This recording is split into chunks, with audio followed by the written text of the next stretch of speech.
Okay, the vertex formula, it's used for f of x equal to ax squared plus bx plus c, where a does not equal 0, so you need to be in standard form to use the vertex formula. And it breaks down into the x value is actually negative b over 2a, and the y component is 4ac minus b squared over 4a. This is the general formula for the vertex formula. But I'm going to make it a little easier for everyone. So in order to find the x coordinate of the vertex, we're going to use x equal to negative b over 2a. That's what we're going to use. But to find the y component, we're going to use the found answer of x that we found, and we're going to substitute back into the original equation to find the y coordinate. So remember, yes, you can use this formula here, but memorizing this formula might take some time. So it's easier just to find your x component and then substitute back into the original equation to find the y. So in example 3, it says h of x equals x squared minus 2x plus 5. They want us to first use the vertex formula to find the vertex. Part B is find the x and y intercepts, if they have any. And C is graph the function. So we're going to start with part A using the vertex formula. So on writing down my problem, h of x equals x squared minus 2x plus 5. And remember, the x equation portion of the vertex formula is x is equal to negative b over 2a. So when we look at our equation here, the a value is a 1, the b value is a negative 2. So we have x equals negative, and in parentheses I'm going to put a negative 2 because that's what the b value is, 2 times my a value, which is a 1. So we have x equals negative and a negative makes it positive 2. 2 and 1 is 2. So 2 divided by 2 is a 1. So we have an x equal to 1 value. Then they want us to find the y portion. So I'm actually going to use substitution and plug the 1 back into your original problem. So h of x, because we want to find what the y is equivalent to, x squared minus 2x plus 5. I wrote my original problem. And I'm going to substitute in a 1 where there's an x. So we have 1 squared minus 2 times 1 plus 5. 1 squared results in 1. Negative 2 times 1 is a negative 2, and then the positive 5. We do our math. I had $1. I spent $2. I'm short $1. Then I found $5 more. I ended up with 4. So our vertex is 1, 4. Now we need to find our x and y intercepts. So we're going to tackle part B. So for our x-intercepts, you're going to take your equation, h of x equal to x squared minus 2x plus 5. To find the x-intercepts, we're going to use factoring. So what we need to do is take our equation and set it equal to 0. So I'm going to replace this with a 0. The right side slides down, and we're going to factor. So we want numbers that multiply to 5 that can add to 2, and there are none. So we need to use the quadratic formula. So a is equal to 1, b is equal to negative 2, c is equal to 5. So x equals negative b plus and minus square root b squared minus 4ac, all divided by 2a. So we have our equation, and now we're going to use substitution method and plug in the pieces we want.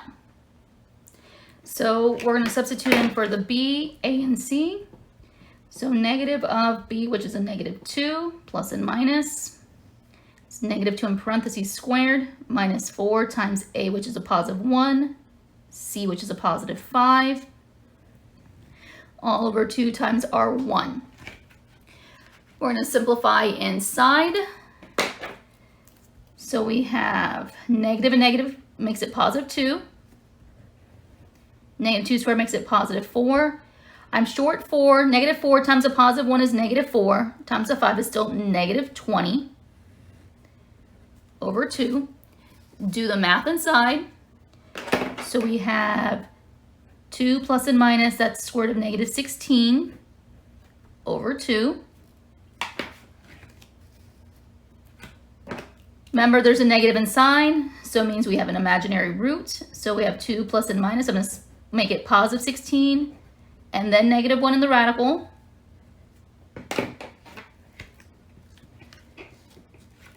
So x equals 2 plus and minus, that is going to be 4i over 2. At this point, I'm going to stop with this because x-intercepts means they have to be real numbers.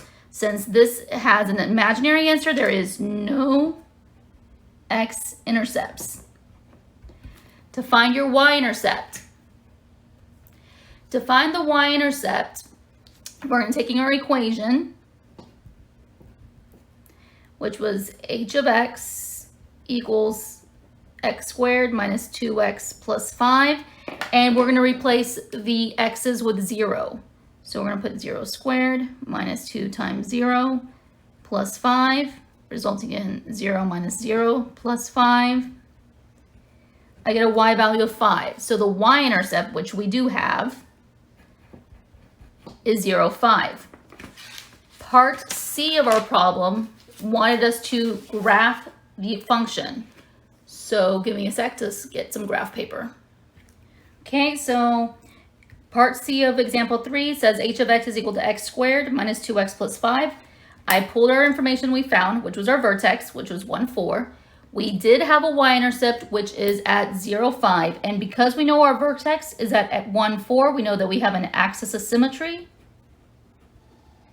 at an x equal to 1 value. Remember, there are no x-intercepts, which means it does not cross the x-axis.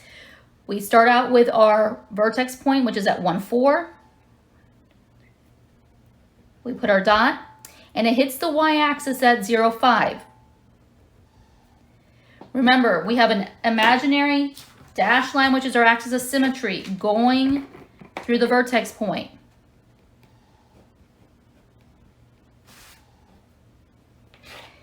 That is our dividing point. So it means we are a distance of 1 unit out from our axis or 1 unit out on the other side. And then we graph our parabola. And because we did not cross the x-axis, that's why we have no x-intercepts. This means we have an imaginary answer for our x's. Great, guys. We've reached the last example of this unit. Example 4, so it's a word problem. It says the crew from Extravaganza Entertainment launches fireworks at an angle of 60 degrees from the horizontal. The height of one particular type of display can be approximated by, and they gave us an equation. It says h of t is equal to negative 16t squared plus 128 square root of 3t, where the h of t is actually measured in feet and the t is in seconds. So part A wants us to ask us how long will it take the fireworks to reach their maximum height round to the nearest second. One thing you need to look at this problem is that the t's are indicative of where the normally variable x would be contained. So we're going to use the Vertex formula. Finding x. X is equal to negative b over 2a, but in this instance we are changing it to t equals negative b over 2a because it's in representative of time. So it's with respect to time, so we're going to use a t instead. Thing we need to know is our a value. An a value for us in our equation is negative 16. And the b value is 128 square root of 3t. But we are not going to use this portion. We're just using our whole number values. So we don't need this part. We're going to plug it in. So we have negative of 128 in parentheses, negative 16 times 2. So we have a negative 128 divided by negative 32. So when you do the math, 132 divided by, 128 divided by 32, because 2 negatives make a positive, becomes a time of 4 seconds. Part B of our problem says find the maximum height reached round to the nearest foot. So maximum height, we've already found our time frame it took us to hit the maximum peak. So we're going to use our 4 seconds to substitute in to find our answer. So you're going to take your original problem, h of t equaling negative 16t squared plus 128 square root of 3t on the inside. And we're going to substitute in the value of 4 for wherever there's a t. So negative 16, we're going to write 4 squared plus 128 square root of 3 times a 4. We do our math. We have equal to negative 16. Remember, exponents have to be squared first. That becomes positive 16 there. 128, that's square root of 12. When we do our math, you're going to do 16 squared. But because it's negative, it's going to become negative 256. 128, and you're going to multiply by the square root of 12. Square root of 12 happens to be 3.46. I'm using decimal answers in this one for right now so we can figure out where our solution is.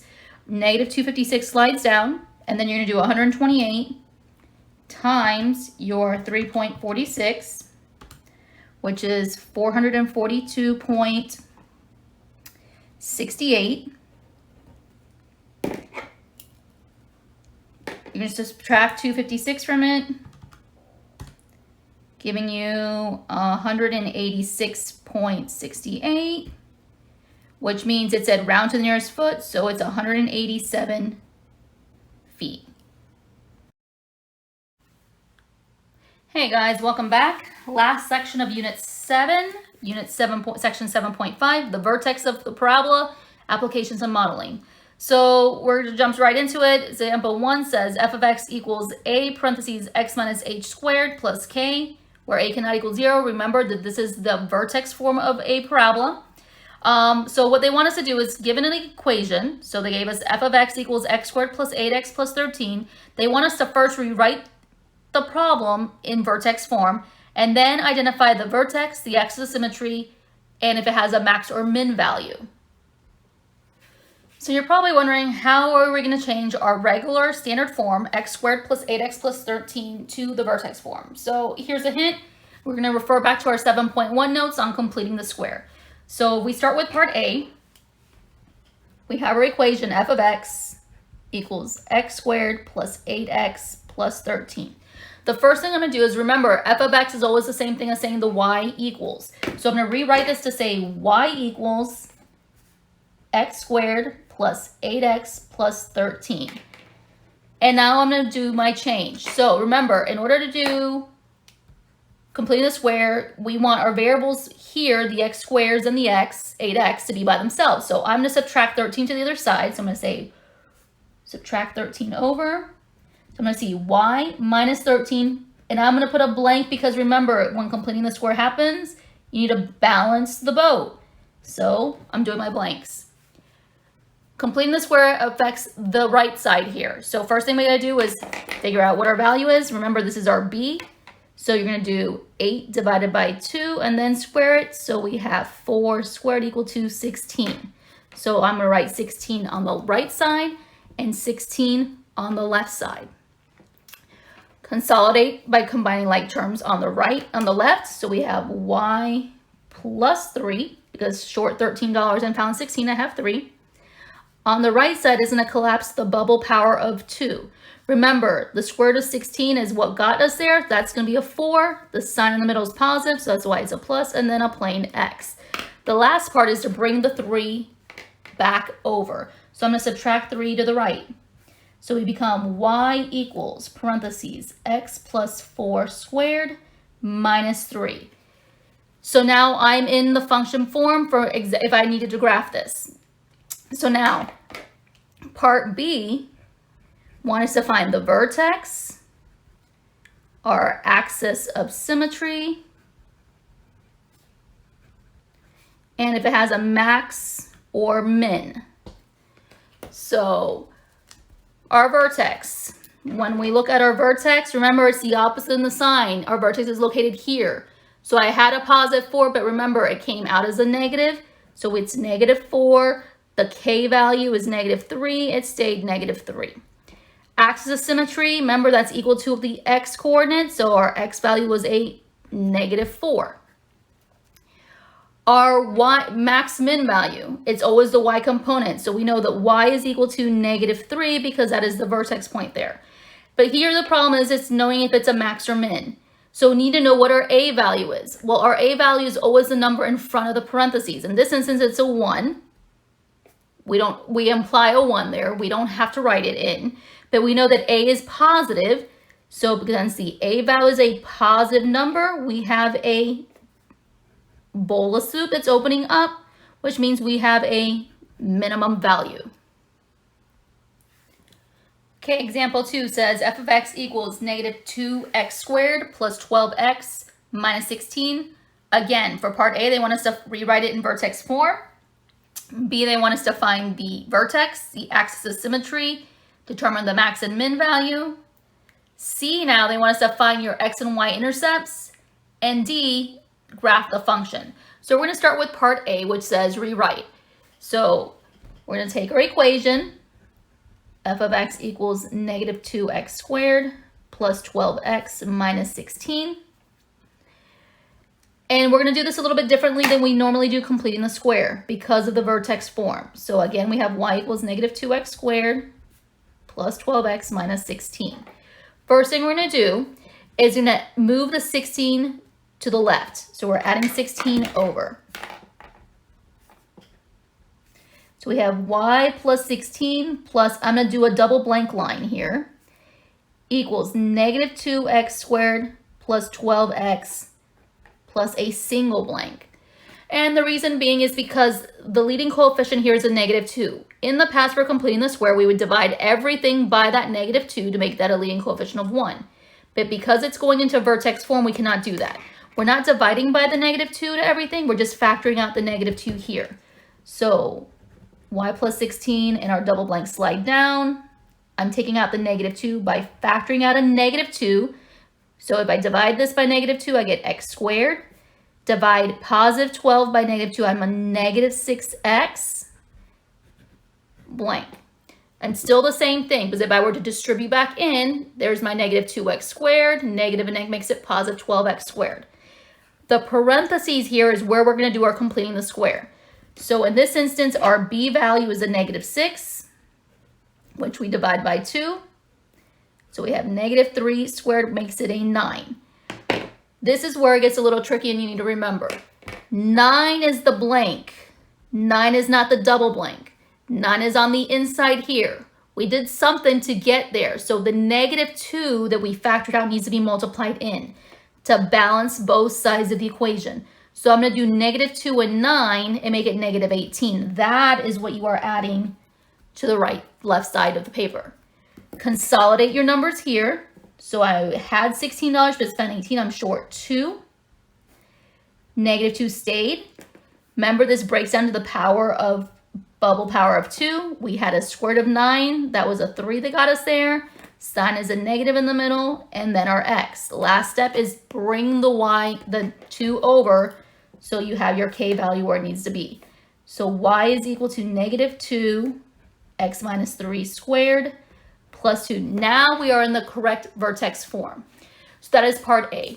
Part B wanted us, we need to find our vertex, our axis of symmetry, and then if we have a max or min value. So first thing, when we look at our vertex, remember, if it's negative inside, it's going to come out positive. So it's an x minus 3. I'm going to be x equal to 3. So I'm a positive 3. It's a positive 2. I'm a positive 2. Our axis of symmetry is tied into our vertex. So it's always the x coordinate of the vertex. So it's at x equal to 3. Our max min is tied into the y component of the vertex.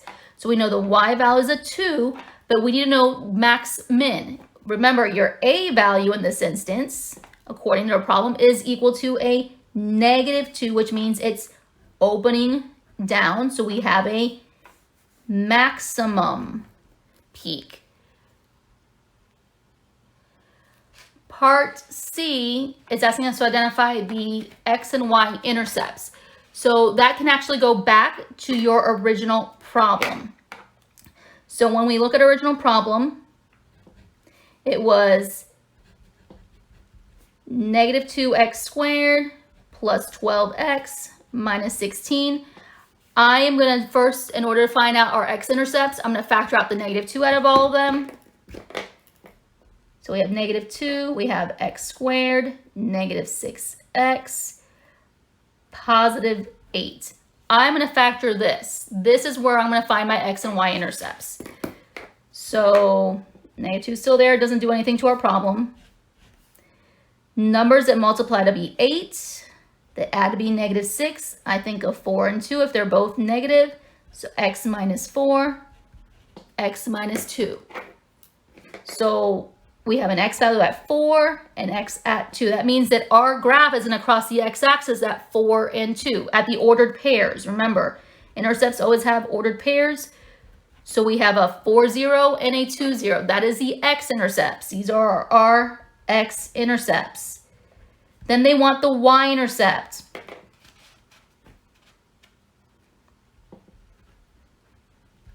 Remember, to find the y-intercept, take your original equation. F of x equal to -2x squared plus 12x minus 16. Replace all your x's with 0.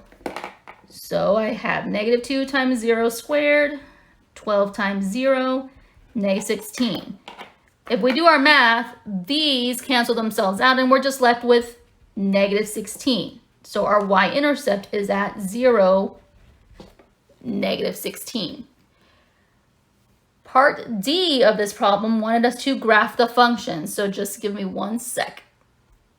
Okay, so to graph this problem, I've already set up our equation. F of x is equal to -2, x minus 3 squared plus 2. All I did was write the vertex form.